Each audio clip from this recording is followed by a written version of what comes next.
Hello guys, again I welcome you into the Taros Learning Platform. कुछ बच्चे मुझसे काफी रिक्वेस्ट कर रहे थे कि सर आप एक काम करिए, मेंस्ट्रुएशन का एक बार आप चैप्टर एक्सप्लेन कर दीजिए क्योंकि उनके बोर्ड के एग्जाम्स भी नजदीक आने वाले हैं और ये बहुत सारे कॉम्पिटिटिव एग्जाम्स के कुछ टॉपिक भी हैं जहां पे मेंस्ट्रुएशन को पढ़ाया जाता है। देखिए जो मेंस्ट्रुएशन आपका जो चैप्टर है, ठीक है, टॉपिक क्या है आपका मेंस्ट्रुएशन, ठीक है। तो जो मेंस्ट्रुएशन टॉपिक है इसमें हम लोग करते क्या है, हम लोग जो स्टडी करते हैं या तो हम लोग 2D के बारे में पढ़ते हैं, मतलब 2 डायमेंशंस ऑब्जेक्ट के बारे में, या तो हम लोग पढ़ते हैं 3 डायमेंशंस के ऑब्जेक्ट के बारे में। अगर मैं आपसे कहूं तो कोई भी कॉम्पिटिटिव एग्जाम्स हो, ठीक है, आपके जितने भी कॉम्पिटिटिव एग्जाम्स होते हैं वहां पे भी आपको जो मेंस्ट्रुएशन का टॉपिक है काफी ज्यादा हेल्पफुल होने वाले हैं। सर ये 2D और 3D का मतलब नहीं समझा, मैं बताता हूं आपको। देखो 2D स्ट्रक्चर्स मतलब जैसे कि आपका ये स्क्वायर हो गया, ये क्या एक 2D स्ट्रक्चर है। यहां पे आप देखेंगे तो ये क्या रहेगा, यहां पे आप अगर कोई भी पोजीशन पे देखिए तो आप इसे दो ही साइड देख सकते हो। कैसे, एक तो ये साइड है और एक ये साइड है। हम लोग इसको मान लीजिए ये अगर स्ट्रक्चर्स को ड्रॉ करता हूं, ठीक है, तो ये क्या है आपका, ये अगर स्क्वायर है हमारा। अच्छा, स्क्वायर क्या होता है सर, जिसके ऑल साइड इक्वल होते हैं। स्क्वायर किसे कहते हैं हम लोग, जिसके ऑल साइड क्या होते हैं, इक्वल होते हैं। रेक्टेंगल क्या होता है सर, रेक्टेंगल वो चीज होता है जिसके 2 साइड इक्वल होते हैं। क्या होते हैं, 2 साइड इक्वल होते हैं, मतलब ये साइड इसके इक्वल होगा और ये वाला साइड इसके इक्वल होगा। समझ में आया बच्चों।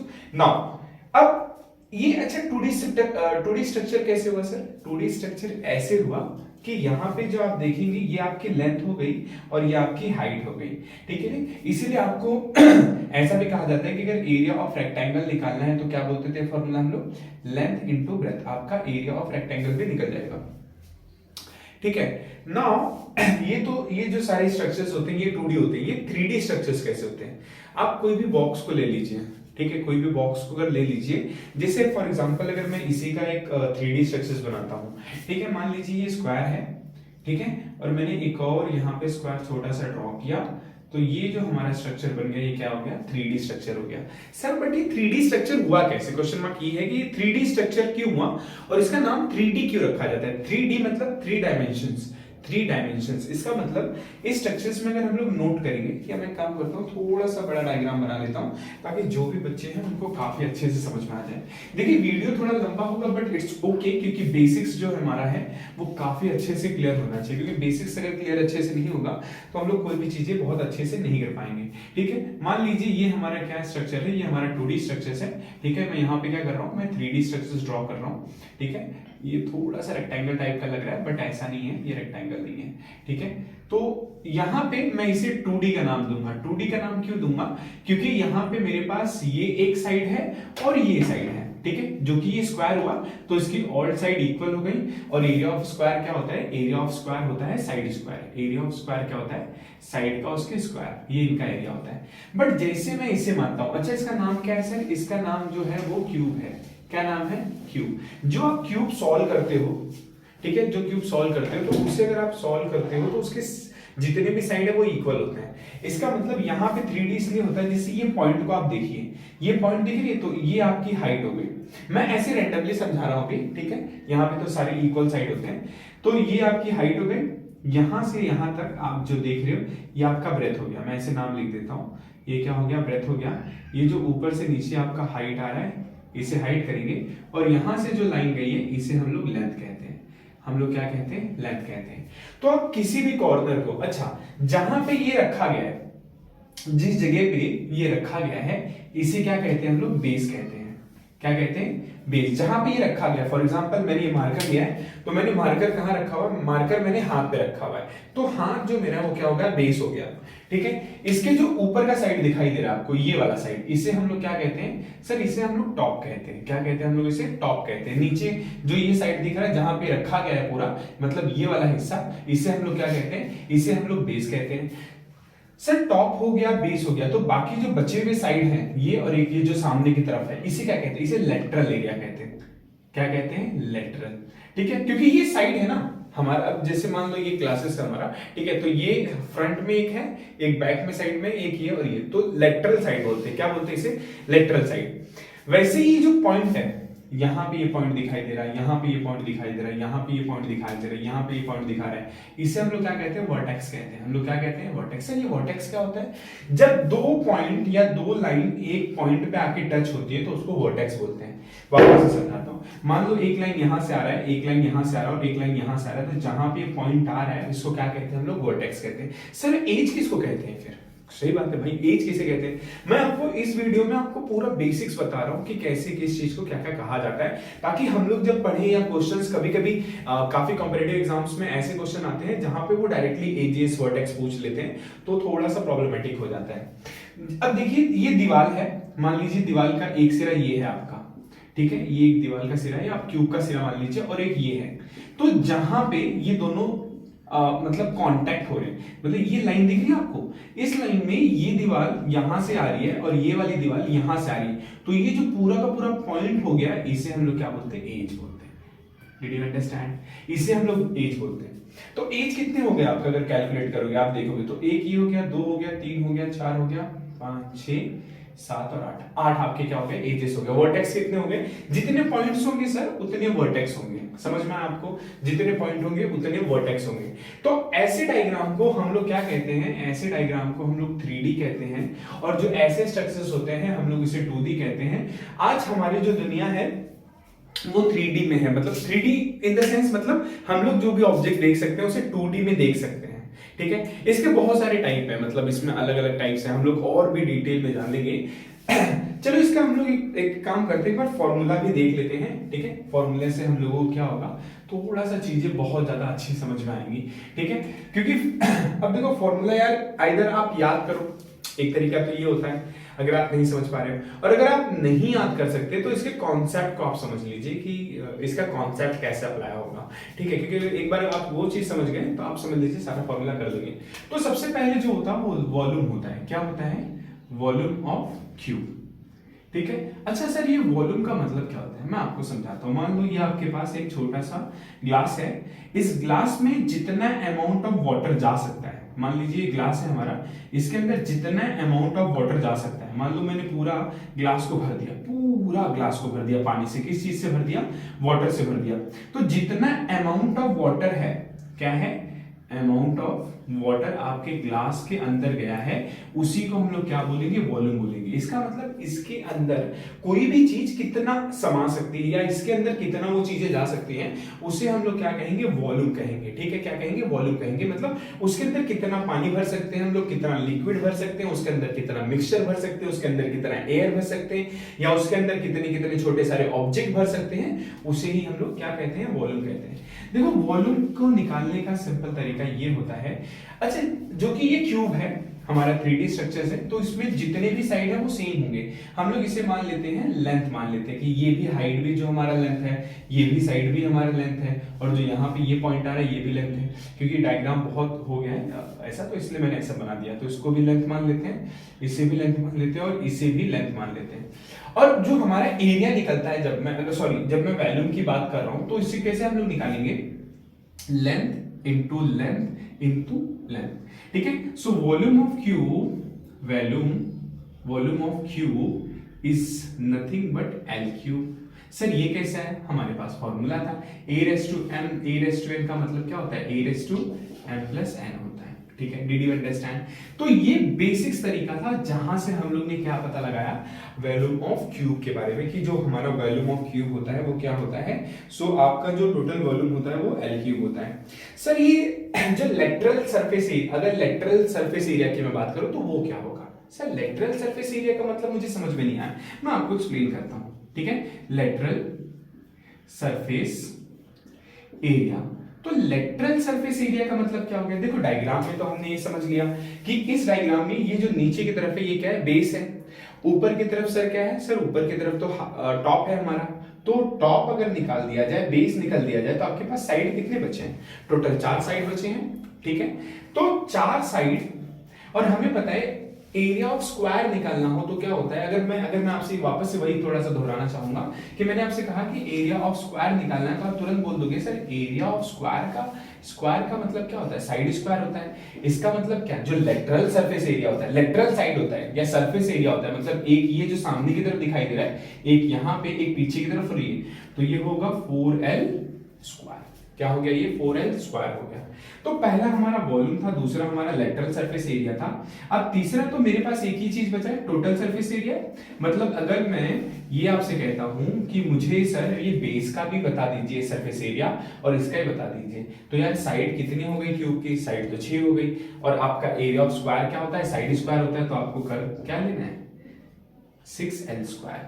सो that will be what your तो ये आपके क्या हो गए, ये आपके तीनों फॉर्मूले हो गए जिसके बेस पे आपको कोई भी कैसा भी क्वेश्चन पूछे, कैसा भी टॉपिक पूछ ले, कैसा भी कुछ भी कह दे, आप इजीली इसे निकाल सकते हो। सर क्वेश्चन बनता कैसे, या इस पे कौन कौन से टाइप के क्वेश्चंस बन सकते हैं। देखो एक क्वेश्चंस तो ऐसे बन सकते हैं कि आपको हो सकता है कि जैसे अगर मान लीजिए ऐसा आपको दिया गया कि वॉल्यूम जो है आपका, ठीक है मैं थोड़ा सा शॉर्टकट तरीका बताता हूं, गिवन दिया हुआ है कि volume of cube is equal to 100 दे दिया आपको, ठीक है, और आपसे पूछ लेता है कि सर आप एक काम करिए, हम लोग इसको 64 लिख लेते हैं, ठीक है। वॉल्यूम गिवन क्या है, वॉल्यूम ऑफ क्यूब क्या है, 64 दे दिया आपको, और आपसे पूछ लिया कि जो वो क्यूब है उसका लेंथ क्या है। अब देखिए बड़ा स्मार्ट तरीका से पूछा उसने क्या पूछा कि लेंथ क्या है, तो सर लेंथ कैसे पता लगाएं, जबकि वॉल्यूम तो दिया गया है। तो देखिए उसके लिए आपको करना कुछ नहीं है, थोड़ा सा एकदम बहुत साइलेंटली रहना है, ठीक है, चीजें बहुत आसान है, इतनी डिफिकल्ट नहीं दिखती जितनी दिखाई देती हैं। तो मैं कहता हूं कि वॉल्यूम ऑफ क्यूब का फॉर्मूला क्या है, सो वॉल्यूम ऑफ क्यूब का जो फॉर्मूला है वो L क्यूब है, और वॉल्यूम आपको दिया गया है, क्या दिया गया है, वॉल्यूम आपको 64 दिया गया है, तो 64 इनटू L क्यूब। अब वापस से आपको समझ में नहीं आएगा सर ये L क्यूब में निकालूं कैसे, L का मतलब क्या हुआ सर, लेंथ हो गया, L का मतलब क्या हो गया, लेंथ हो गया। तो लेंथ निकालने के लिए आपको ये याद रखना पड़ेगा कि 64 किसका स्क्वायर होता है, तो अगर आप देखेंगे तो 64 स्क्वायर होता है 8 का स्क्वायर होता है, किसका स्क्वायर होता है, 8 का स्क्वायर होता है, ठीक है। लेकिन यहां पे तो हमारे पास L क्यूब है, अब कैसे निकाला जाए, ठीक है।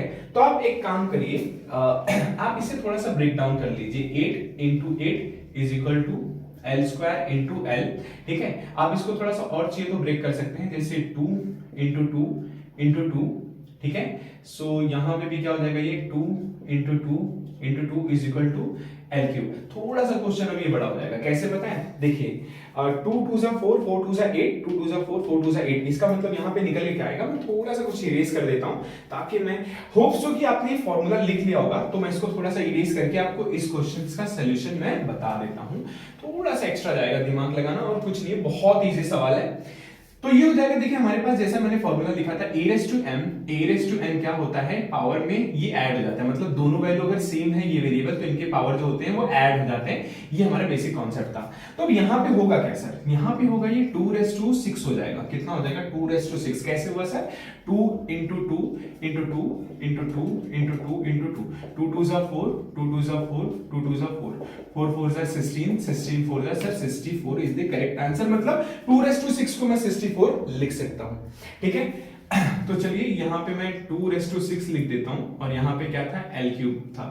अब एक काम करिए आप, देखिए अब आप यहां पे तो दोनों वैल्यू पावर अगर सेम होते तो चलो हमारा L की जो वैल्यू है सेम है। अब दोनों साइड आप क्यूब से क्या करिए, taking cube root on both side, ठीक है। थोड़ा सा ये एक्स्ट्रा है, मुझे कोई और वैल्यू लेना चाहिए था जिससे कि आपका आंसर इजीली आ जाता, 3 3 9 3 27 में, ठीक है चलिए कोई बात नहीं। तो मैं एक काम करता हूं, उसको क्यूब लूंगा तो ये हो जाएगा 6, तो मुझे यहां से भी 1/3 से डिवाइड करना पड़ेगा, और यहां पे भी मुझे 1/3 से डिवाइड करना पड़ेगा, तो इसको मैं कट करूंगा, तो 3 और 3 से कैंसिल। सर ये कैसे आया, मैं आपको देखिए कैसा होता है, जब जैसे आप स्क्वायर रूट करते हैं तो दोनों तरफ स्क्वायर रूट लगाते हैं, वैसे क्यूब रूट भी हम लोग दोनों तरफ लगाते हैं। तो क्यूब रूट इस तरफ भी लगाएगा, क्यूब रूट इस तरफ भी लगाएगा। फॉर्मूला क्या है सर इसका, a⁻m ब्रैकेट n, जो भी पावर होती है उसकी क्या होती है, मल्टीप्लिकेशन हो जाती है। इसके वजह से हमने ये प्रॉपर्टी का इस्तेमाल किया। सो 3 1 जा 3 2 जा, दैट मींस ये 2 का स्क्वायर और यहाँ पे l क्यूब। सो हमारा आंसर जो आ गया वो हो गया कितना, वो 4 आ गया। यस, तो ये सवाल मैंने अपने से दिया था, इसके लिए थोड़ा सा बच्चों को डिफिकल्ट लग सकता है, बट इसके लिए कोई भी आपको चिंता करने की, टेंशन लेने की कोई जरूरत नहीं है, ठीक है। बहुत इजी सवाल होगा और आप बहुत इजी तरीके से कर भी सकते हो, ठीक है। तो एक तो ये स्ट्रक्चर था, मैं दूसरा स्ट्रक्चर्स अगेन आपको एक्सप्लेन करता हूं, क्योंकि पहला तो मेरा यही मानना है कि आपको जब तक, देखिए आप एक चीज समझ के रखिए, अगर आप मेंसुरेशन पढ़ना चाहते हो, अगर आपके अंदर कंसिस्टेंसी है और मेंसुरेशन आप पढ़ना चाहते हो, तो आपको डायग्राम को तो समझना पड़ेगा। डायग्राम अगर आप समझोगे नहीं तो आपको समझ में नहीं आएगा। अब मैं आपको सिलेंडर के बारे में समझाता हूँ। किसके बारे में मैं आपको समझा रहा हूँ, सिलेंडर के बारे में। यार सिलेंडर क्या होता है, वो अपने घर में चूल्हा वूल्हा जलता है, नहीं यार आप चिंता मत करिए ना, मैं हूं ना आपके पास। जब तक मैं हूं तब तक आपको चिंता करने की कोई जरूरत नहीं है। सिलेंडर का मतलब क्या, मैंने एक छोटा सा डायग्राम ड्रॉ किया, यहाँ पे मैंने एक छोटा सा ऐसा स्पेस बनाया। ये मेरे डायग्राम उतना अच्छा नहीं है, तो जो लोग बुरा मान रहे हैं प्लीज बुरा मत मानिए आप लोग, ठीक है। सो यहाँ पे भी मैंने क्या किया, एक डायग्राम बना दिया। ये क्या हो गया, हमारा सिलेंडर हो गया, ठीक है। उतना खास नहीं दिखाई दे रहा जितना होना चाहिए, बट ठीक है कोई बात नहीं, आप लोग बुरा नहीं मानेंगे, मैं ऐसा समझता हूँ। अब देखिए मैं इसको थोड़ा सा ही बताता हूँ। जो ये एरिया है इसको कर्व सरफेस एरिया कहते हैं। क्या कहते हैं इसको हम लोग, curve surface area. Curve surface area. Sir ये कर्व सरफेस एरिया क्या होता है, कर्व सरफेस एरिया का मतलब होता है जी, इसको हम लोग कर्व बोलते हैं। क्या बोलते हैं इसको, कर्व। जो हमारा सिलेंडर होता है वो घुमावदार होता है ना, घुमावदार। घुमावदार का मतलब क्या हुआ, ये थोड़ा सा घुमा हुआ होता है, इसके लिए हम लोग इसे क्या कहते हैं, कर्व सरफेस एरिया कहते हैं। क्या कहते हैं इसे हम लोग, कर्व सरफेस एरिया कहते हैं, ठीक है। अच्छा, इस कर्व सरफेस एरिया में दो चीज और है। ऊपर अगर आप देखोगे तो ये सर्कल जैसा दिखाई दे रहा है, और नीचे की तरफ भी आप देखोगे तो ये भी कुछ सर्कल जैसा दिखाई दे रहा है। सर एक बात मुझे बताइए, अगर ऊपर भी सर्कल है नीचे भी सर्कल है, तो मैं ये कह सकता हूं ना, अगर मैं सर्कल ड्रॉ करता हूं, मैं आपसे पूछता हूं, मुझे ये बताइए कि जो एरिया ऑफ सर्कल है वो क्या होता है। मैं आपसे क्या पूछ रहा हूं कि एरिया ऑफ सर्कल जो है वो क्या होता है, ठीक है। तो आप बोलेंगे सर पाई आर स्क्वायर होता है। अरे वाह क्या बात है यार, आप सबको तो आता है। एरिया ऑफ सर्कल क्या होता है, पाई आर स्क्वायर होता है। तो मैं क्या ये कह सकता हूं कि जो ऊपर वाला सेक्शन है इसका एरिया कितना होगा, तो आप बोलोगे सर पाई आर स्क्वायर होगा। अरे वाह बड़ी अच्छी बात है यार, आपको तो बहुत मैथ्स आता है। हाँ सीखना पड़ेगा। नीचे वाला एरिया की मैं बात करूं तो आप फिर से बोलोगे सर पाई आर स्क्वायर होता है। अच्छी बात है, मतलब आपको ये पता चल गया कि ये पाई आर स्क्वायर है, ये पाई आर स्क्वायर है। अच्छा, मैं अगर आपसे ये पूछूं कि सरकमफ्रेंस ऑफ सर्कल क्या होता है, मैंने आपसे क्या पूछा कि सरकमफेरेंस ऑफ सर्कल क्या होता है। देखो सरकमफेरेंस ऑफ सर्कल क्या होता है सर, 2 पाई आर होता है। अच्छा 2 पाई आर होता है, कैसे होता है भाई 2 पाई आर। सर इसमें क्या होता है कि सर्कल होता है, सर्कल के यहां से यहां तक डायमीटर होता है, और हमारा अगर पूरा कैलकुलेट करेंगे तो 360 डिग्री होता है। तो 360 डिग्री इंटू रेडियस को निकालेंगे तो हमारा उससे क्या निकल जाएगा, सरकमफ्रेंस निकल जाएगा। भाई साहब एक बात मुझे बताइए, यहां से तो यहां तक मैं मानता हूं, लेकिन क्या यहां का हाइट नहीं होगा कुछ, इस सिलेंडर में यहां पे हाइट भी तो है, तो ये क्या है हमारा हाइट है।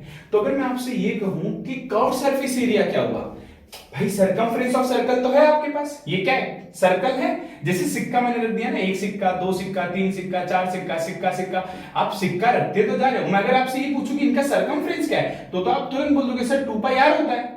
लेकिन आप सिक्का रखते जा रहे हो तो सिक्के की हाइट भी तो बन रही है, इसीलिए हम लोग कर्व सरफेस एरिया को क्या कहते हैं, ठीक है। तो हमारा फॉर्मूला नंबर यहां पे 1 होगा, curve surface area of cylinder. क्या होता है curve surface area of cylinder, sir होता है 2 पाई आर एच। कभी भी भूलना मत, curve surface area of cylinder क्या होता है, 2 पाई आर एच।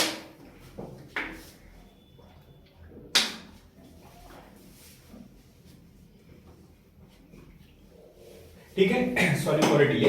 तो सर एक तो ये चीज समझ में आ गया कि ये curve surface area of the cylinder होता है, ठीक है भाई, curve surface area of the cylinder होता है। और जहां तक कि हमने लिखा है काफी सही से लिखा है, कोई इसमें दिक्कत नहीं है। अब होता है अगेन, देखो मैंने आपको बताया वो, अच्छा ये कौन सा है डायग्राम, ये 3D डायग्राम है, याद रखना आप कौन सा डायग्राम है, ये 3D डायग्राम है, ठीक है। अब इस 3D डायग्राम में ये जहां पे रखा होगा उसे हम लोग बेस कहेंगे, आपने भी लास्ट में भी हमने देखा था। और अगर ये बेस है तो ये बेस में क्या रखा हुआ है, ये बेस में सर सिलेंडर है। सिलेंडर मतलब नहीं समझ में आया सर, ये क्या मतलब, ये सर्कल एक्चुअली जहां पे रखा गया है वो क्या है, बेस है। बेस क्या आपका सर्कल टाइप में, ठीक है। तो अगर मैं ये आपसे कहूं कि एरिया ऑफ बेस, इसका जो सरफेस एरिया होगा वो कितना होगा, मैं ऐसे कह सकता हूं कि surface area of cylinder. Surface area of cylinder sir नहीं समझ में आ रहा है, क्या आप बोलना क्या चाहते हो यार, ये सिलेंडर है, इस सिलेंडर को जब जमीन पे जब रखते हो तो वो सरफेस एरिया कितना कवर करता है। मान लो कि आपका, मैं ऐसे कह देता हूं कि मान लीजिए ये आपका एक छोटा सा एरिया है, इस एरिया के ऊपर एक छोटा सा ऐसा सिलेंडर रखा हुआ है, तो ये कितना एरिया कवर कर रहा है, जो एरिया वो कवर कर रहा है वो सर्कल में कर रहा है, और एरिया ऑफ सर्कल क्या होता है, पाई आर स्क्वायर होता है। तो आप लिखिए फिर पाई आर स्क्वायर होता है, क्या है, इतना चिंता कर रहे हैं आप। फॉर्मूला नंबर 1 समझ में आ गया सर, फॉर्मूला नंबर 2 सर समझ में आ गया, मुझे पता है आप लोगों को समझ में आ गया, क्योंकि आप लोग थोड़े बहुत तो टैलेंटेड हो। सर मजाक कर रहा हूं, पूरे टैलेंटेड है, बुरा मत मानना, ठीक है सर, ये तो समझ में आ गया, ओके। अगर मैं आपसे ये कहूं कि टोटल सरफेस एरिया क्या होगा, total surface area of cylinder, क्या, total surface area of the cylinder. Sir अब टोटल सरफेस एरिया निकालना है ना, कोई चिंता करने की जरूरत नहीं है आपको, मैं जब तक हूं तब तक आपको कोई चिंता करने की जरूरत नहीं है। सर टोटल सरफेस एरिया निकाला कैसे जाए, आप तो बता रहे हो, अच्छी बात है, बड़ा अच्छा भी लग रहा है आप जो बोल रहे हो, लेकिन निकाला कैसे जाए। अच्छा सर मैं आपको बताता हूं, देखो ऊपर एक सर्कल है हमारा, सिलेंडर के टॉप पे एक सर्कल है, सिलेंडर के नीचे एक सर्कल है, तो इसका एरिया, इस चीज का एरिया, और यहां से यहां तक जो कर्व सरफेस एरिया है, अगर मैं सबको मिला दूं, मैं वापस से कहता हूं, इसका एरिया निकाला हम लोग ने, इसका एरिया निकाला, मतलब टॉप, ऐसे मानता हूं 1 2 और 3, इसके अलावा और कुछ है सर्कल में, नहीं है ना, तो भाई क्यों चिंता कर रहे हो, ठीक है। तो मैं ऐसे कहूंगा कि curve surface area plus top, मतलब ऊपर का हिस्सा, प्लस बेस, ठीक है। हल्का हल्का समझ में आ रहा होगा तो भी दिक्कत नहीं है, मैंने अपने एक्स्ट्रा डाला है, ऐसा कुछ है नहीं बुक में। So curve surface area sir कितना था, sir 2 pi r h curve surface area था। क्या ये विजिबल है ना आपको, सब बच्चों को दिखाई दे रहा है ना यहाँ पे, वेरी गुड। सो टॉप का आपका एरिया कितना है, सर्कल मतलब सिलेंडर के टॉप का एरिया कितना आपका, पाई आर स्क्वायर है, और नीचे का बेस का कितना है सर, पाई आर स्क्वायर है, very good. Pi r square कितने बार है, 2 बार है, so 2 pi r h plus 2 pi r square. यार कॉमन क्या क्या है, देखो यहाँ पे 2 पाई है, यहाँ पे 2 पाई, काम करो 2 पाई को बाहर ले लो, यहाँ पे सर एक आर बचा हुआ और यहाँ पे 2 है, तो एक को बाहर ले लो ना यार, अंदर क्या बचेगा, h प्लस r, so that will be what, your total surface area of cylinder. Did you understand total surface area of the cylinder. Now एक और फॉर्मूला बचा है, ठीक है, वो आखिरी फॉर्मूला है इसका, और होप सो कि जो डायग्राम मैं आपको एक्सप्लेन कर रहा हूं काफी अच्छी से समझ में आ रहा होगा, और ये समझ में आना भी चाहिए आपको, क्योंकि बड़ा मजा आएगा। अगर मैं इसका वॉल्यूम की बात करूं, volume of cylinder, volume of cylinder, तो वॉल्यूम कैसे निकालेंगे यार, वॉल्यूम का मतलब अगेन क्या होता है कि इसके अंदर कितना चीज समा सकता है, समा सकता है मतलब सर नहीं समझ में आया। अगर मैं बोलूं कि इस सिलेंडर के अंदर कितना अमाउंट ऑफ वाटर हम लोग पुट डाउन कर सकते हैं, वॉल्यूम का मतलब क्या होता है कि उसके अंदर कितना मिक्सचर जा सकता है, उसके अंदर कितनी चीजें समा सकती हैं। मैं ये कहता हूं कि इसी सिलेंडर के अंदर मैं गेहूं भरना चाहता हूं, वीट भरना चाहता हूं, कितना जाएगा सर, कितना जाएगा भाई, बात बताओ, ये सारे के सारे सर्कल से बने हैं, नहीं समझना ना। मान लो अगर मैं कॉइन लेता हूं और कॉइन को ऐसे रखते जाता हूं, कॉइन को रखते जाता हूं, कॉइन को रखते, और मैं बोलता हूं आपको एक कॉइन का एरिया कितना निकलेगा, तो आप बोलोगे सर सर्कल होता है कॉइन, ठीक है, सर्कल होगा, सर्कल का एरिया तो होता है पाई आर स्क्वायर होता है। भाई साहब इतने सारे आप कॉइन रखोगे तो इनका कुछ हाइट भी तो बनेगा, तो यहाँ पे जो हाइट है वो भी तो रहेगा। जब तक आपके पास हाइट नहीं रहेगा तब तक आप कैसे निकालोगे, that is why we called as pi r square h is the volume of the cylinder. And hope so कि ये डायग्राम भी आपको काफी अच्छे से समझ में आएगा। जो भी बच्चे प्रिपरेशन कर रहे हैं, चाहे वो कॉम्पिटिटिव एग्जाम्स की बात करें या कोई भी एग्जाम्स की बात करें, सबसे ज्यादा इंपॉर्टेंट यही समझना होता है कि आपने स्ट्रक्चर्स को कैसे समझा है। जब तक आप स्ट्रक्चर्स को समझोगे नहीं तब तक आपको कोई भी चीजें उतनी अच्छी से अंडरस्टैंडिंग नहीं होगी। चलो हम लोग बढ़ते हैं अपने तीसरे डायग्राम की तरफ, ठीक है। तो हम लोग क्या करते हैं, जो दो और जितने भी स्ट्रक्चर्स हैं इसको हम लोग अपने नेक्स्ट सेशंस में रिकॉर्ड करते हैं। ठीक है, सेशंस थोड़ा बड़ा हो गया है और मैं चाहता हूं कि थोड़ा सेशन छोटा ही रहे ताकि बच्चे जो भी हैं उसे ज्यादा फोकस से समझ पाए। होप सो आपको ये मेंस्ट्रुएशन का पार्ट 1 का वीडियो जो है काफी अच्छा लगा रहेगा। ये बहुत सारे बच्चों के लिए है, चाहे वो एसएससी बोर्ड से हो या कोई अदर स्टेट बोर्ड से हो या कोई भी कॉम्पिटिटिव एग्जाम्स की हो। तो हम कोशिश करेंगे कि इस लेक्चर सीरीज की सारे के सारे वीडियोस हम लोग पार्ट पार्ट में डिवाइड करके इसे अपलोड कर दें। और जो भी बच्चों को इस पे डाउट है या जो भी प्रॉब्लम आ रहा है उस पर आप कमेंट कर सकते हैं। होप सो आपको वीडियो अच्छा लगा हो। अगेन मैं शिव मिश्रा टायोस लर्निंग प्लेटफॉर्म पे आपका स्वागत करता हूं। Thank you so much, love you, take care.